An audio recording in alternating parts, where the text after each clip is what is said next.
What would you do if your own father called your dream job fake and turned your entire family against you for success? I need to tell you about the day I realized my father had been lying to me for 5 years, but first, let me take you back to when I was 19 and stupid enough to believe that family loyalty meant something. My name is Ezra Sullivan, and for as long as I can remember, my father Thomas Sullivan has been the kind of man who measures worth by the calluses on your hands. He built Sullivan Landscaping from nothing, or so the family story goes, transforming a beat-up pickup truck and a lawn mower into a business that employed half our extended family at various points. He wore his blue collar like a badge of honor, the kind of guy who would literally show you his withered hands at family dinners and say things like, "This is what real work looks like." Growing up, I spent every summer working for him, mowing lawns and trimming hedges under the brutal sun while he drove around in his air-conditioned truck checking on job sites. He paid me in cash, always less than minimum wage, always with the explanation that family helps family and I should be grateful for the opportunity to learn the business. My older cousins Lucas and Mason had worked for him too before moving on to other things, and there was this unspoken expectation that one of us would eventually take over the family legacy. The problem was, I hated landscaping. I hated the physical exhaustion, the grass stains that never quite washed out, the way my back would ache for days after hauling bags of mulch. But more than that, I hated feeling like I was disappointing my father every time I suggested there might be other paths in life besides pushing a mower across someone's lawn. When I was 18, I made the mistake of going to college. It lasted exactly 1 semester before I failed out spectacularly, racking up $20,000 in student loans while barely passing any classes. I just could not figure out what I wanted to study, could not force myself to care about general education requirements, could not see the point of any of it. My father's disappointment was palpable, but there was also this hint of satisfaction in his voice when he told me, "Maybe college isn't for everyone, son, nothing wrong with honest work." So I came back home and went to work for Sullivan Landscaping full-time, but something had changed in me during that brief taste of independence. I started spending my evenings on my laptop, teaching myself to code through free online resources and YouTube tutorials. I discovered I actually loved it. The logic and problem solving, the way you could build something from nothing with just your mind and a keyboard. It was like landscaping in reverse, creating digital gardens instead of maintaining physical ones. My father noticed, of course. He would walk past my room and see the glow of my laptop screen, make comments about me wasting time on that computer instead of getting proper rest for the next day's work. But I kept at it, staying up until 2 or 3 in the morning, learning Python and JavaScript and SQL, building small projects and failing and learning from those failures. After 2 years of teaching myself, I scraped together $3,000 and enrolled in an online coding boot camp, one of those intensive 12-week programs that promise to turn you into a job-ready developer. I worked landscaping during the day, exhausted and sunburned, then came home and coded for 6 hours every night. My mother Sophia would bring me coffee and sandwiches, worry etched across her face as she watched me burn the candle at both ends. My father's attitude shifted during this time. He went from dismissive to almost encouraging, which should have been my first warning sign. He told me he was proud that I was trying to better myself, that he always knew I had ambition. He even said, and I remember this clearly because I held onto it like a lifeline for the next 3 years, "Once you make something of yourself, you can leave the business, I won't hold you back." I finished the boot camp with a portfolio of projects and glowing recommendations from my instructors. Then came the hard part, actually getting hired. The tech job market is brutal for self-taught developers without degrees, and I sent out probably 200 applications over the next year while continuing to work for my father. Every rejection felt like confirmation that maybe he was right, maybe this was all a waste of time, maybe I should just accept my place in the family business. But I kept applying, kept building projects, kept improving my skills. My father's encouragement began to curdle into something else. He started making comments about how maybe it was time to stop chasing pipe dreams and focus on reality. He promoted me to crew supervisor, gave me a small raise to $45,000 a year, which was still less than I could make doing almost anything else but felt like a fortune after years of poverty wages. The business was struggling, he told me. Nothing serious, just the normal ups and downs of running a company, but he needed me to step up, take on more responsibility. I believed him because why wouldn't I? He was my father and fathers don't lie to their sons about things like this, right? Then 3 months ago, everything changed. I got an email from a recruiter at a tech company I had applied to 6 months earlier and completely forgotten about. They wanted to interview me for a remote software developer position. My heart was racing as I read through the job description. It was almost too perfect, building internal tools and automation systems, which was exactly what I had focused on in my portfolio. The interview process took 3 weeks and included 4 separate rounds, technical challenges, culture fit conversations, meetings with the team lead and the director of engineering. I took vacation days from landscaping to do the interviews, told my father I had dental appointments and personal errands.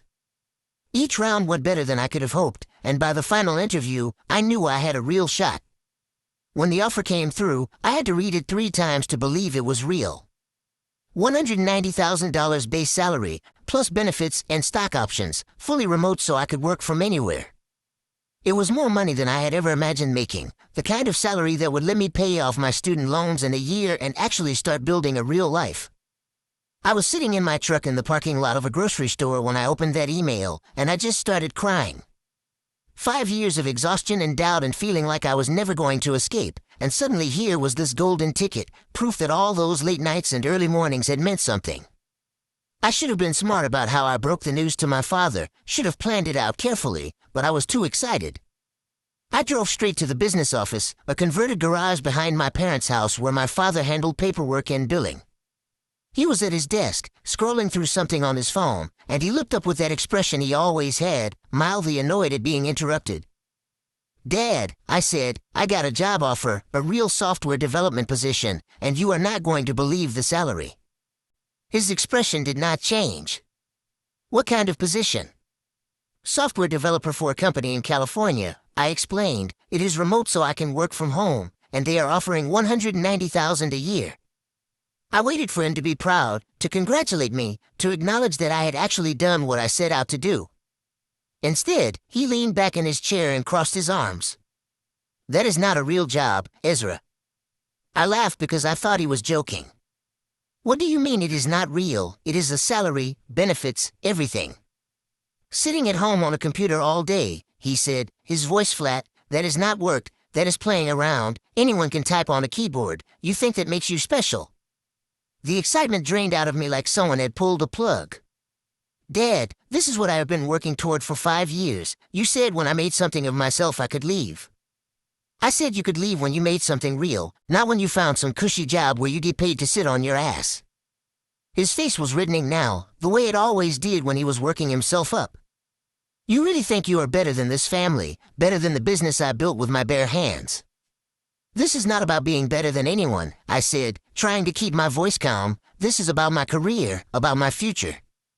"Your future is here," he said, standing up from his desk. "We need you. The business needs you. I have been training you to take over someday, and now you want to throw it all away for some tech company that will probably lay you off in 6 months.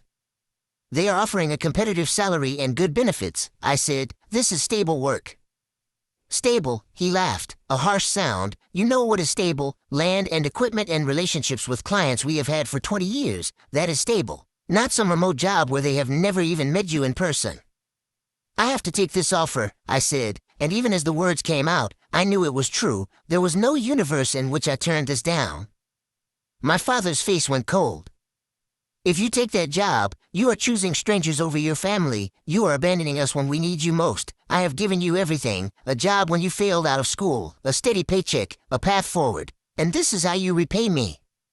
"You paid me minimum wage for 5 years," I said, the anger finally breaking through.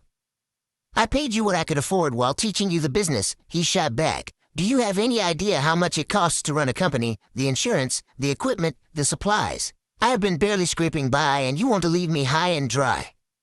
"Then hire someone else," I said. "With what money?" he shouted. "You think employees grow on trees? You think I can just snap my fingers and replace you? This is why your generation is so entitled. No loyalty, no understanding of sacrifice." I walked out of that office shaking with adrenaline and anger. My mother called me on my way to my truck, her face creased with concern. "I heard yelling," she said quietly. "I got a job offer," I told her, "a good one, really good, and Dad is acting like I am betraying the family by wanting to take it." She closed her eyes for a moment, and when she opened them there was something sad and knowing in her expression.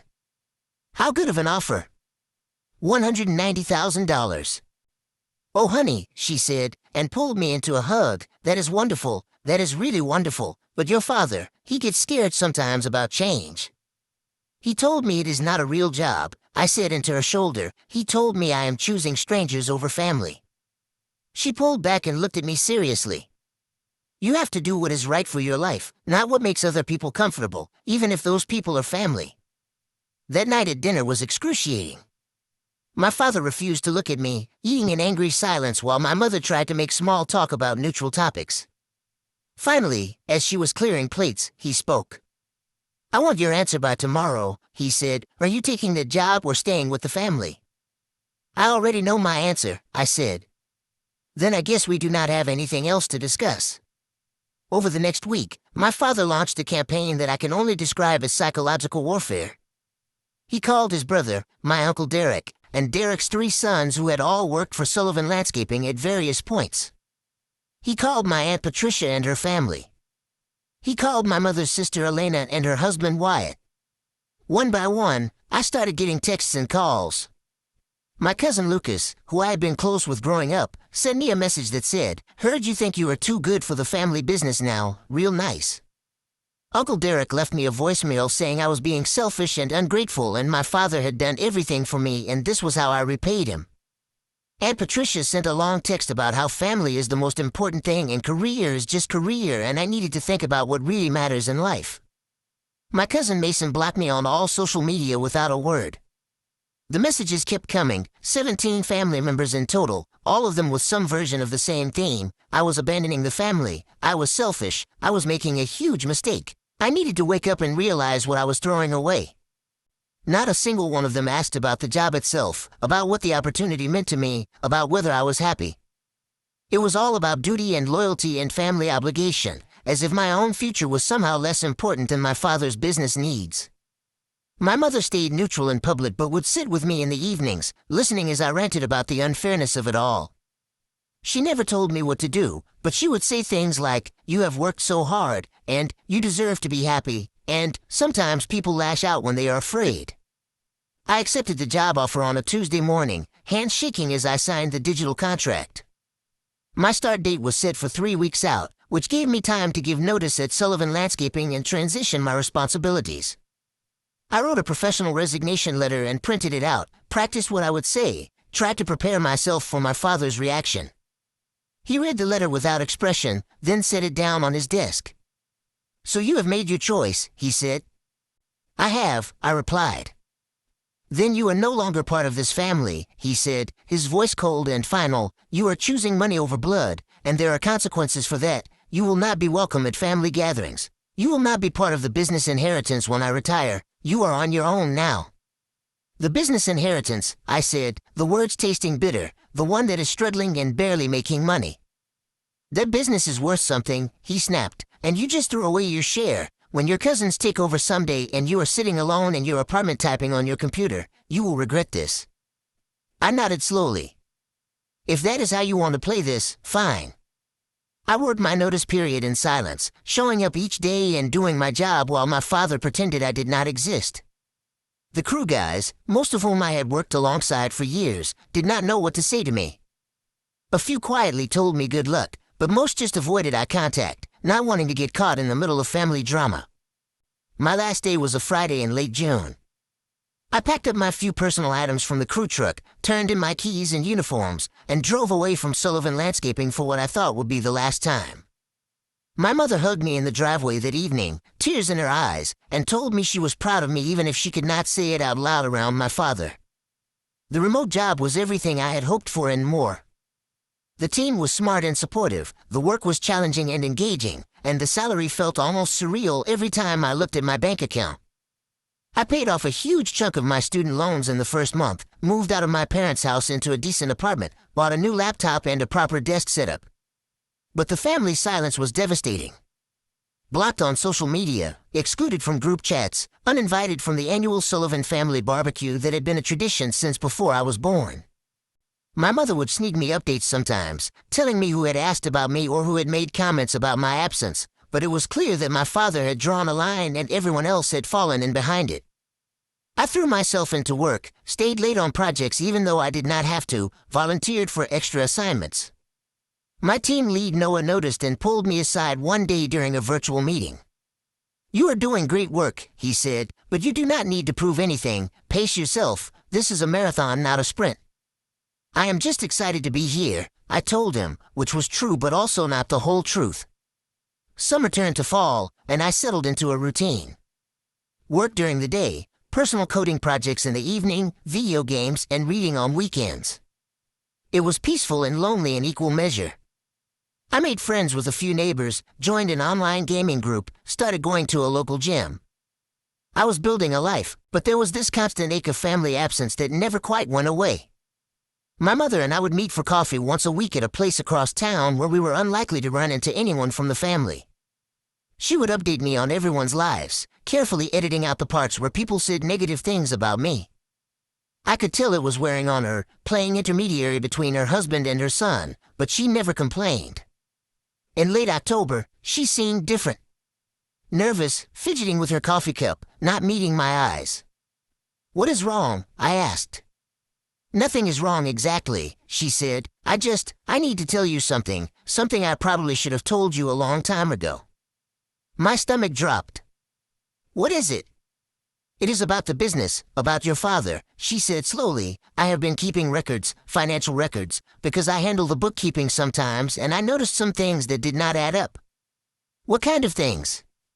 She pulled out her phone and opened a folder full of photos, spreadsheets, and bank statements and tax documents. "Your father has been telling everyone the business is struggling, and in some ways it is, but not for the reasons he claims." I leaned forward, studying the numbers on her screen. "He has been paying himself $110,000 a year," she said quietly, "while telling you and everyone else that there is barely enough money to keep the lights on. He has been taking a massive salary while paying you minimum wage and claiming poverty." My hands clenched into fists. "Are you serious right now?" "There is more," she said, her voice getting smaller. "The business is not just struggling, it is failing. He has been hiding loan defaults and missed payments. The total debt is around $230,000. "How is that even possible?" I asked. "He has been running this business for 30 years. He made bad investments," she explained, "bought equipment he could not afford, took out loans for expansion that never materialized, refused to adapt to changing markets. And instead of cutting his own salary or making hard decisions, he just kept borrowing more money and hiding the problems." "Why are you telling me this now?" I asked.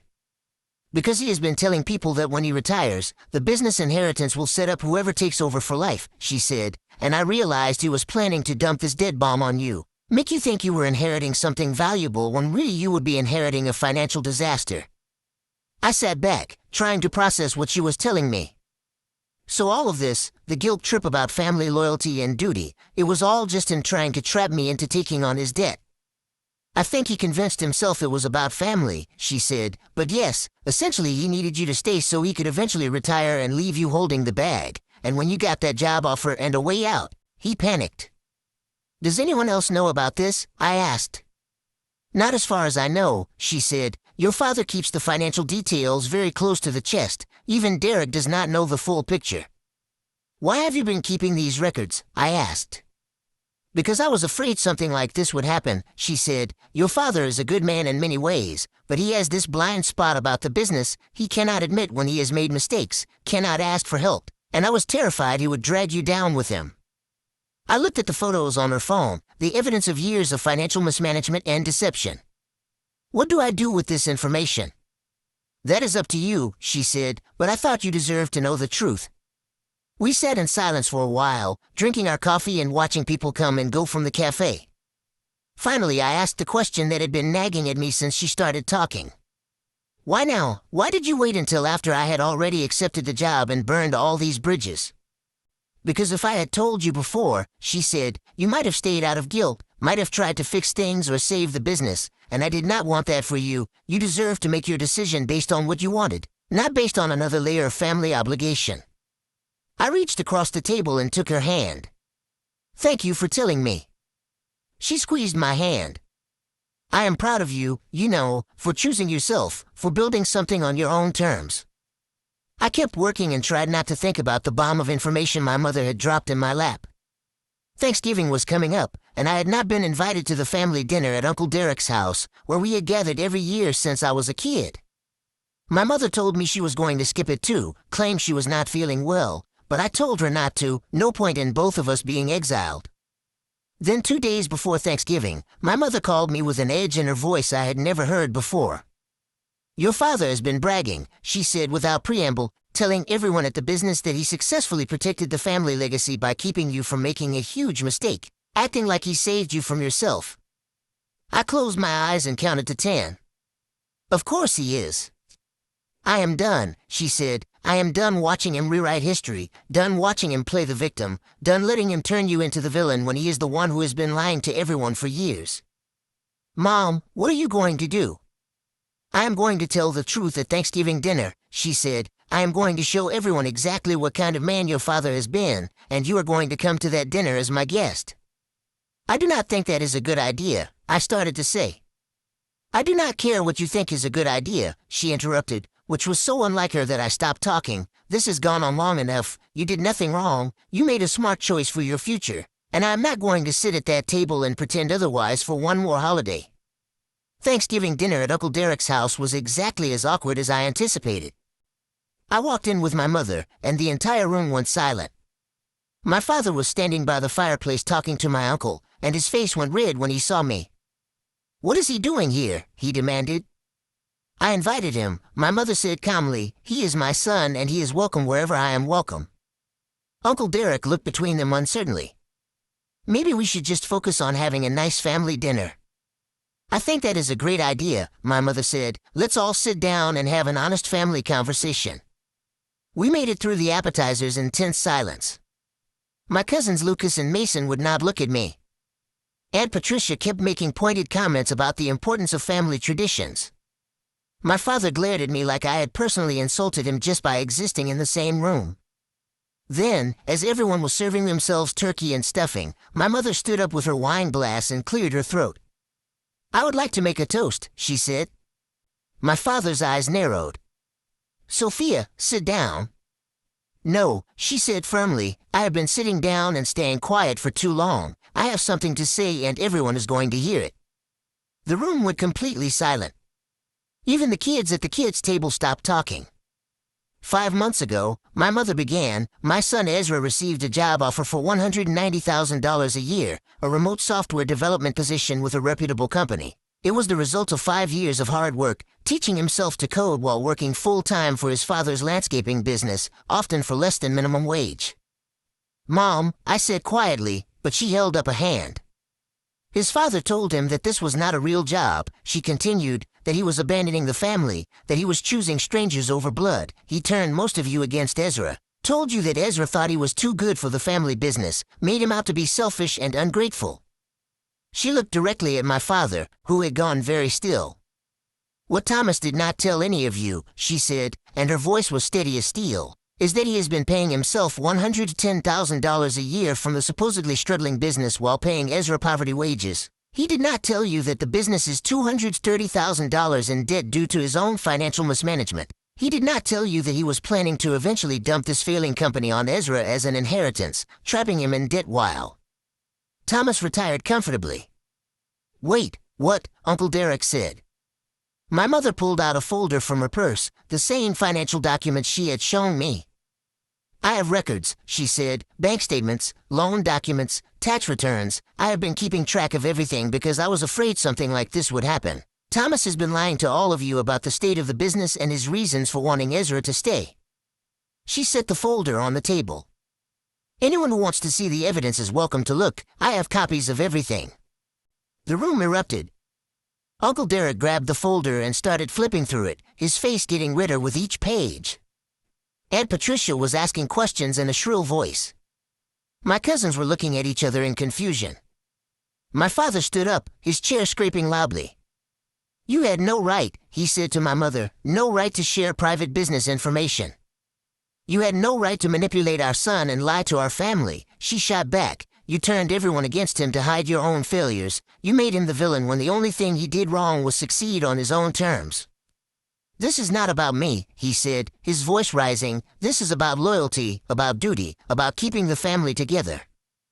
No, I said, standing up, and all eyes turned to me. This is about you being afraid that if I left, you would actually have to face the consequences of your choices. You would have to admit that you had run the business into the ground and that you needed me not because of some noble family legacy, but because you needed someone to blame when it all fell apart. You ungrateful, he started. I am not ungrateful, I said, cutting him off. I worked for you for 5 years, gave you my sweat and my time and my loyalty, and you paid me in pocket change and manipulation. You stood in the way of my future because you could not handle the idea that I might succeed somewhere you could not control. Uncle Derek looked up from the documents. Thomas, is this true? Is the business really this far in debt? My father's jaw worked, but no words came out. Jesus Christ, Derek said, throwing the folder down. I loaned you $15,000 last year. You told me it was for new equipment. Was that a lie too? The room descended into chaos, everyone talking over each other, demanding answers, expressing shock and anger. Through it all, my father just stood there, his face a mask of stubborn fury. I did what I had to do, he finally said. I did what I thought was best for the family. You did what was best for yourself, my mother said quietly, and you tried to sacrifice our son to cover your mistakes. She turned to me. I am so sorry it took me this long to speak up. I should have said something years ago. I hugged her. You told me when I needed to know. We left the dinner shortly after that, my mother and I, walking out together while the Sullivan family imploded behind us. In the car, she let out a long, shaky breath. That was either the bravest or the stupidest thing I have ever done, she said. It was brave, I told her. It was really brave. She looked at me with tears in her eyes. I am probably going to have to leave him, you know, after this. There is no coming back from what I just did. I know, I said, and I am sorry.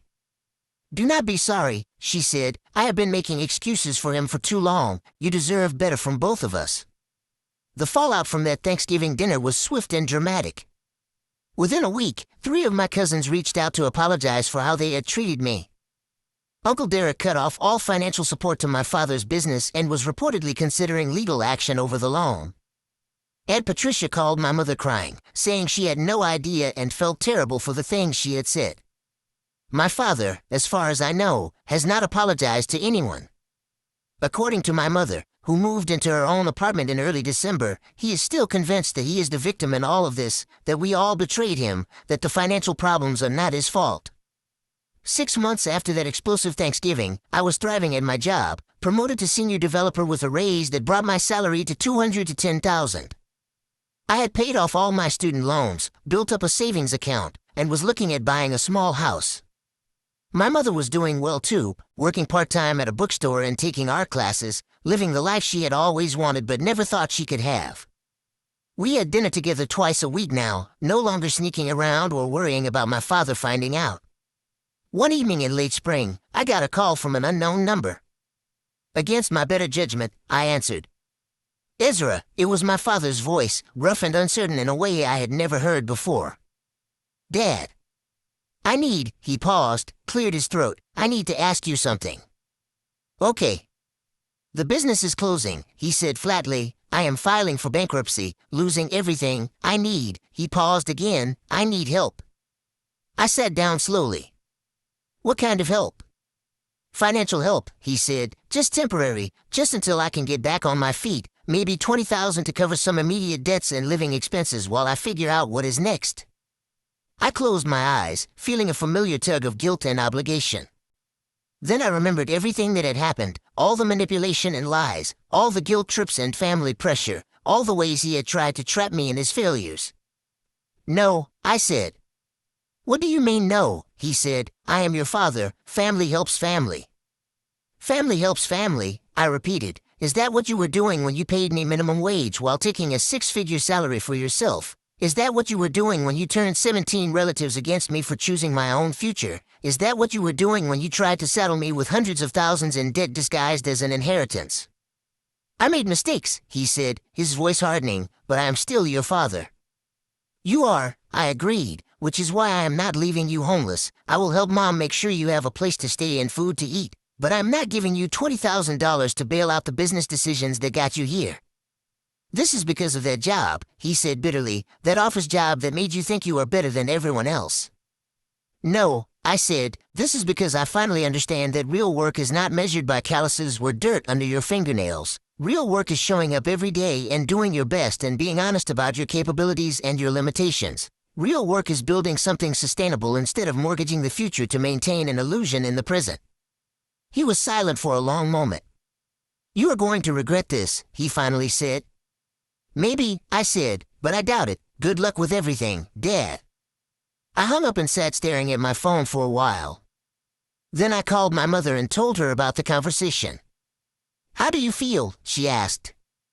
Sad, I said, but also relieved. I do not owe him anything, do I? No, honey, she said gently, you do not owe him anything. 2 weeks later, I made a different call. My cousin Lucas, who had been one of the first to apologize after the Thanksgiving revelation, worked in marketing but had always talked about wanting to break into tech. I had stayed in touch with him over the past few months, rebuilding our relationship slowly. Hey Lucas, I said, you still interested in learning software development? Yeah, absolutely, he said. Why? My company is starting an internship program for career changers, I explained. It is a paid position, $35 an hour, and if you do well there is a strong chance of a full-time offer after 6 months. I recommended you and they want to interview you. Are you serious? He said. Dead serious, I replied. You are smart and motivated. You just need someone to give you a chance, the way someone once gave me a chance. He got the internship and brought my cousin Mason in for the next round of applications. Within a year, I had helped place 4 family members in various tech positions, all of them making more money than they had ever dreamed of in their previous jobs. Uncle Derek, who had spent 30 years in construction, called me one evening. I owe you an apology, he said, a real one. I said some terrible things to you and I believed your father without question. I am sorry. Thank you, I said, that means a lot. What you are doing for the younger generation, helping them find better opportunities, he said, that is what family should be, lifting each other up, not dragging each other down. Sullivan Landscaping officially closed in the summer, the equipment sold off to pay creditors, the remaining debts settled in bankruptcy court. My father moved into a small apartment and got a job managing a garden center for someone else's company.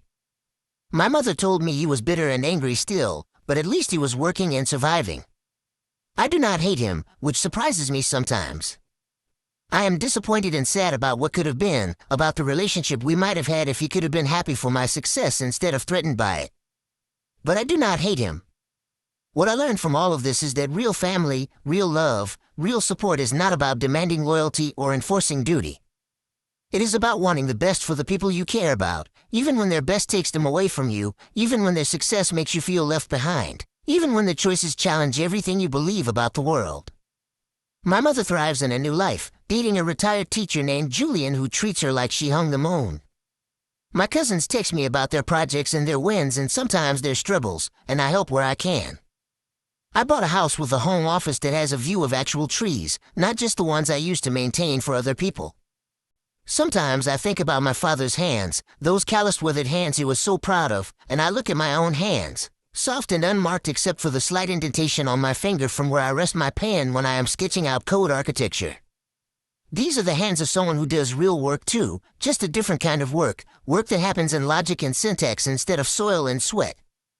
I am 26 years old now, 2 years into the job that changed my life, and I know exactly what kind of work I do. I build systems that help people do their jobs more efficiently. I solve problems with elegant code. I contribute to projects that matter. My work is real because I show up every day and give it my best effort, not because anyone else validates it or understands it or approves of it. That job offer, that $190,000 offer that my father called fake and meaningless, it saved me. It saved me from inheriting debt disguised as legacy, from sacrificing my potential on the altar of family obligation, from spending my life maintaining someone else's garden instead of growing my own.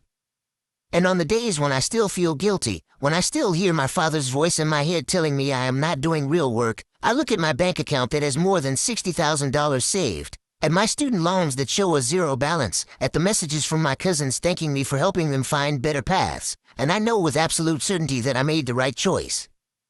Real work is not about how dirty your hands get.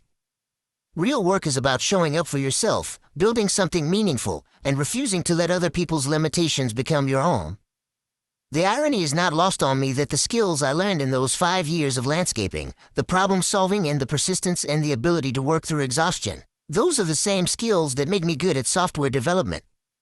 My father taught me more than he realized, just not in the way he intended. He taught me that hard work matters, and he was right about that. He just could not see that hard work comes in many forms. I got a message last month from my father, the first direct contact we had since that phone call about money. It was brief, just 2 sentences. I saw that Lucas and Mason are doing well in tech. You did a good thing helping them. It was not an apology, not exactly, but it was something. An acknowledgement maybe, a crack in the wall he had built around himself. I did not respond right away, sat with it for a few days, thinking about what I wanted to say and whether saying anything at all was worth it. Finally, I wrote back. Thanks. They worked hard for it, just like I did. The door is open if you ever want to talk. He has not responded and maybe he never will. That is okay. I have learned that you cannot force people to grow or change or see things differently. You can only control your own choices, your own reactions, your own path forward. My father is on his own journey now, and whether the journey ever leads him to genuine understanding or reconciliation is up to him, not me. My company promoted me to lead developer last month, which comes with another salary bump and the responsibility of mentoring junior developers. I think about my father's accusations that I was afraid of real work, that I just wanted to sit on my computer and take the easy path, and I have to laugh. I work harder now than I ever did pushing a mower. The difference is that this work engages my mind and my creativity and my problem-solving skills in ways that landscaping never could. And here is the thing nobody tells you about choosing yourself over family expectations. It is terrifying and liberating in equal measure. There are still nights when I lie awake wondering if I am selfish, if I should have tried harder to make peace with my father, if I should have sacrificed more for the sake of family unity. But then morning comes and I wake up in my own house that I bought with money I earned doing work I love, and the doubt fades. My mother came over for dinner last weekend, brought Julian with her, and we sat on my back deck watching the sunset. She looked happier than I had seen her in years, lighter somehow, like she had put down a burden she had been carrying for decades. I am proud of you, she said out of nowhere, not just for the career stuff, but for knowing when to walk away. That takes a different kind of strength. I learned it from you, I told her. You walked away too when you needed to. She smiled. I guess we both found our backbones at the same time. Julian raised his glass. To finding your backbone, he said, better late than never. We clinked glasses and drank wine and talked about everything except my father and the business and the past. It felt good, sitting there with people who genuinely wanted me to succeed, who were not threatened by my happiness or my achievements, who understood that love is not the same thing as control.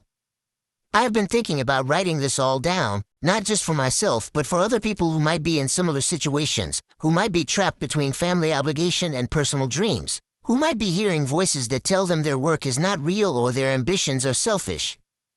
I want them to know that it gets better. That choosing yourself is not betrayal, that sometimes the family you build is more important than the family you are born into.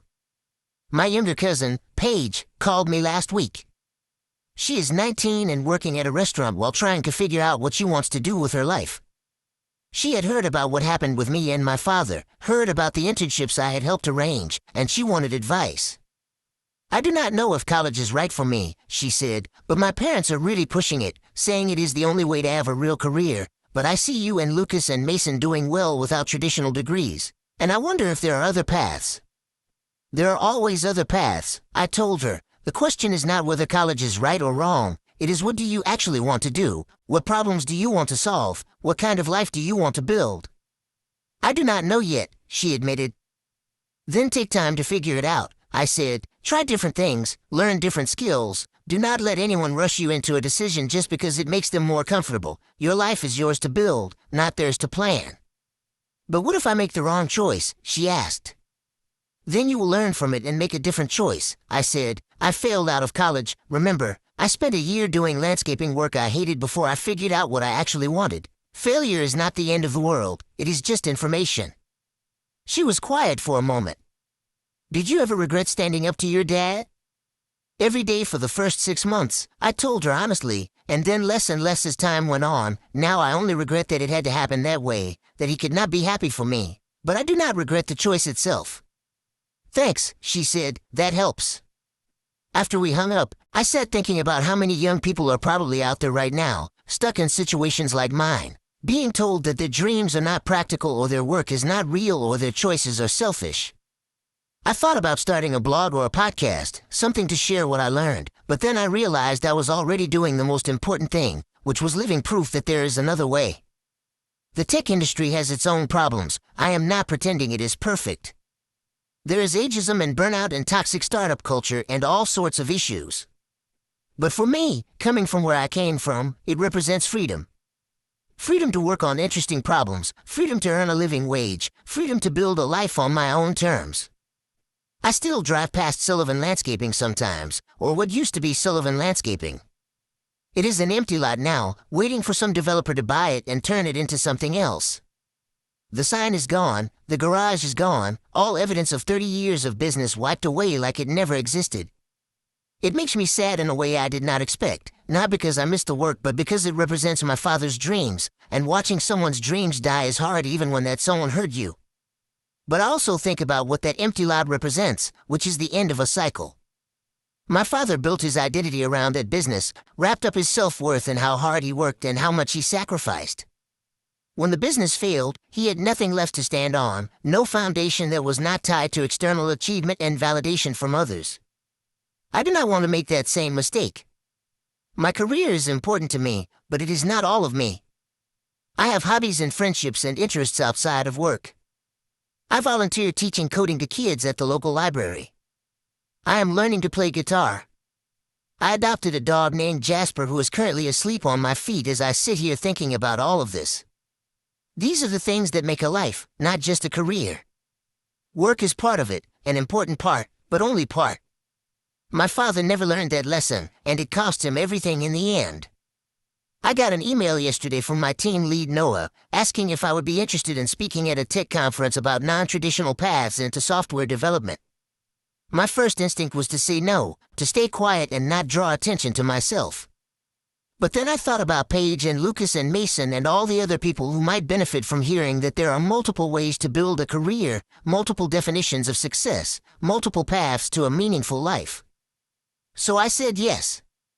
I am going to stand on a stage in 3 months and tell my story, the whole messy, complicated story about family and obligation and choosing yourself even when it costs you. I am going to talk about teaching yourself to code while working a manual labor job, about the fear and the doubt and the anger and the eventual freedom. And maybe my father will hear about it somehow, through the family grapevine that still connects all of us in weird ways. Maybe he will be angry that I am sharing family business with strangers. Maybe he will think I am making him look bad or airing dirty laundry or being disloyal one more time. Or maybe, just maybe, he will hear it and something will shift inside him. Maybe he will realize that my success is not his failure, that my different path does not invalidate his path, that there is room in this world for multiple definitions of real work and real value and real contribution. I am not holding my breath for that realization, but I am not ruling it out either. People can surprise you sometimes, can grow in unexpected ways, can soften when you least expect it. My mother did, choosing truth over comfortable lies even when it cost her marriage. My uncle did, apologizing and meaning it and changing his behavior. My cousins did, reaching out and rebuilding bridges and doing the hard work of admitting they were wrong. Maybe my father will too, someday. Or maybe he will not. Either way, I am going to keep living my life, building my career, helping the people I can help, and refusing to let anyone else's limitations become my own. That is the real ending to this story, not some dramatic reconciliation or perfect resolution, but the quiet ongoing work of building a life that feels authentic and meaningful and true. The work of showing up every day, writing code that matters, mentoring people who need guidance, loving the people who love me back, and letting go of the ones who cannot or will not. Real work, it turns out, is not about proving anything to anyone. It is about finding what makes you come alive and doing that thing as well as you can, for as long as you can, with as much integrity as you can manage. It is about being honest about your capabilities and your limitations, about asking for help when you need it and offering help when you can give it. My father taught me what real work looks like, even if he did not mean to, even if the lesson came in the form of a negative example. He taught me that building something on a foundation of lies and ego and fear will eventually crumble. He taught me that trying to control other people instead of supporting them will drive them away. He taught me that refusing to adapt and change and grow will leave you obsolete and alone. These were hard lessons and painful lessons, but they were valuable lessons. I carry them with me every day, use them to make better choices, use them to be a better leader and mentor and family member and human being. I am 26 years old, making $210,000 a year doing work I love from a home office in a house I own, with a mother who is proud of me and cousins who respect me and a dog who thinks I am the greatest person who ever lived. I have paid off my student loans and built up savings and created a life that 17-year-old me could never have imagined. And yes, my relationship with my father is broken, maybe permanently, and that hurts in ways I cannot fully articulate.